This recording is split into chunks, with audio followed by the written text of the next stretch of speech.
Looking forward to meeting with prime minister at Narendra Modi in India அப்படின்னு நரேந்திர மோடியை mention பண்ணி டெஸ்லாவோட CEO Elon Musk அவர்கள் அவரோட எக்ஸ் பேஜில் ஒரு போஸ்ட் போட்டிருக்காரு. வர ஏப்ரல் 22ஆம் தேதி இந்தியாவுக்கு எலான் மஸ்க் ஒரு விசிட் கொடுக்க இருக்காரு.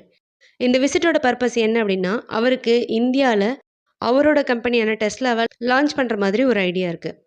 இந்தியா ஒரு அதிகமான மக்கள் தொகை கொண்ட நாடு. இங்கே இவி வெஹிக்கிள்ஸ், அதாவது எலக்ட்ரானிக் வெஹிக்கிள்ஸ் யூஸ் பண்ணுறதுக்கான பாசிபிலிட்டிஸ் அதிகமாக இருக்குது. 2023 ரிப்போர்ட்டின் படி 3% மக்கள் மட்டும்தான் இவி வெஹிக்கிள்ஸை யூஸ் பண்ணிட்டு இருக்காங்க. இதை 2030க்குள்ள 30% இன்க்ரீஸ் பண்ணலாம்னு சொல்லியிருக்காரு எலான் மஸ்க். இவர் இவ்வளோ நாளாக இந்தியாவில் அவரோட கம்பெனி லான்ச் பண்ணாததுக்கு காரணம் என்ன அப்படின்னா, இம்போர்ட் டேக்ஸ். இந்தியாவில் இம்போர்ட் டேக்ஸ் அதிகமாக இருக்குது. மற்ற எல்லா நாடுகளை காட்டிலும் இந்தியாவில் ஒரு லக்ஸரி காரை இம்போர்ட் பண்ணாங்க அப்படின்னா அதுக்கு 100% இம்போர்ட் டேக்ஸ் கட்டியாகணும். இதனால் இவங்க இவ்வளோ நாளாக அவங்களோட கம்பெனியை இந்தியாவில் எஸ்டாப்ளிஷ் பண்ணாமலே இருந்தாங்க. இப்போ